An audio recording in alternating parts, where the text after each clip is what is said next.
हम सब दुख और सुख के झूले में बहुत झूलते हैं, है ना। तो ये जो शेयर करने की कोशिश कर रहा हूँ वो कुछ आपके दुख की कहानी है, कुछ मेरे, और उन दुखों से ऊपर उठने की कोशिश जो कामयाब हुई कुछ उनके बारे में है। मैं सोच रहा था कि बहुत सारी चीज़ें हैं ज़िंदगी में जो डिफरेंट फीलिंग्स देती हैं। कोई तो रीज़न होगा।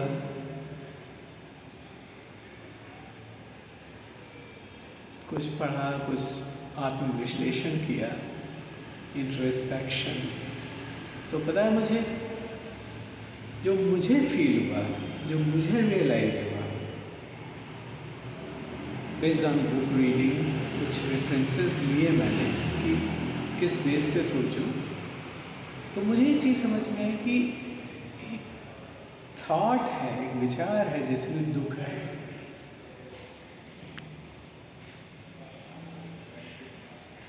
और उस थॉट के प्रति, अगर उस विचार के प्रति हम न्यूट्रल हो जाए तो उससे फ्री रहेंगे। और एक थॉट है जिसमें खुशी है, अगर हम उसे वैल्यू देने लगे, खुशी वाले विचार को, तो हम खुश हो जाएंगे। तो अपनी विचारधारा ही, the way of thinking about a particular situation, experience और person is the root cause of feeling happy or unhappy, ऐसा मुझे लगा। I may not be 100% correct for every situation, but this is my perception, my understanding. I'm just sharing, and sharing for my own reference. I record certain thoughts which I find valuable for me, and just sharing this so that in case it is relatable to someone, some value addition happens, it's fine, it's great. I don't claim to be 100%,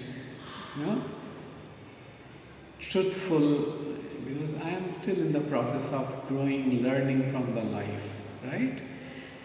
तो कई बार होता क्या है कि हमारा एक perception होता है कि ये इंसान हमारे साथ ऐसा करेगा और ये ऐसा नहीं करेगा। ऐसे ही तो होता है। जब हमारे अकॉर्डिंग या उसकी रिस्पॉन्सिबिलिटीज़ जो हमारे प्रति उसके अकॉर्डिंग होता है तो हमें अच्छा फील होता है। जब उसकी रिस्पॉन्सिबिलिटी हमारे प्रति नेग्लेक्टेड होती है by that person, we feel probably neglected or probably hurt. But इन दोनों पॉइंट्स में एक बात मुझे रियलाइज़ हुई कि ये फील करने की ज़रूरत ही क्या है कि कोई इंसान हमारी ज़िंदगी को अच्छा करेगा। I am committed for my life, why I should be dependent on others commitment for welfare of my life. मेरी ज़िंदगी में मैं कमिटेड हूँ, मैं अपने हितों की रक्षा करने में मैं कमिटेड हूँ, and that is where the beauty of life is there, because when I am committed others may or may not be committed. अगर अदर्स कमिटेड हैं, एक्सीलेंट हैं, it's great, thank you. But अगर ऐसा नहीं है, I am not sorry, because I am so committed, I am leading my life, I am the captain of my life. I am not allowing anyone to be captain of my life. है ना। तो यही situations, एक situation में बहुत सारी चीज़ें होती हैं। तो मुझे लगा कि हम सिचुएशंस के बारे में जब कभी कुछ डर होते हैं या कुछ अनसर्टेनिटी, अनिश्चितता का एहसास होता है, तो हमें अनकंफर्टेबल लगता है due to lack of knowledge. तो अगर हम लाइफ में अपने एक्सपीरियंसेस को ग्रो करते रहें on day to day basis, अच्छी पुस्तकें पढ़ते रहें, मुझे ऐसा लगता है। और अपनी लाइफ के वेलफेयर के लिए हम कमिटेड रहें, हम कमिटेड रहें। मैं कमिटेड रहूँ अगर अपनी लाइफ के वेलफेयर के लिए, अगर ये मैंने ठीक से कर लिया तो मेरी लाइफ अच्छी होगी।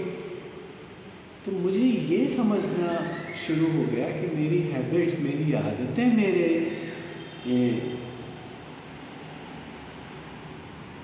रियल टीम मेंबर्स हैं, रियल कंपेनियंस हैं, मेरा ज़िंदगी के प्रति सही दृष्टिकोण इज़ माई लीडर, मेरा नेतृत्व, मेरे ज़िंदगी का नेतृत्व मेरा सही स्वस्थ दृष्टिकोण करता है। तो my attitude should be right. So as long as I am keeping my attitude right, my habits right, and I am focused, committed, dedicated for my actions that are going to give great results to the level these gives me immense satisfaction। जो भी action करूँ उससे मुझे satisfaction आए, ये मेरे वश में है। मैं ऐसा ही एक्शन करूँ जिससे मुझे आत्मसंतोष हो, मैं ऐसी ही थिंकिंग करूँ जिससे मुझे satisfaction, I thought well, I did well, I spoke well, instead of thinking उसने मुझे ठीक से बात नहीं की, ये उसने ठीक नहीं किया, या इस सिचुएशन से मुझे ठीक नहीं लगा। ये सोच मुझे प्रॉब्लमेटिक लगने लगी है। ये सोच ज़्यादा मुझे सही लगती है, मैंने ठीक सोचा, मैंने ठीक फील किया, मैंने ठीक बोला, मैंने ठीक किया। Did I do right? I am doing right and I am happy. यही मेरी कोशिश थी शेयर करने की।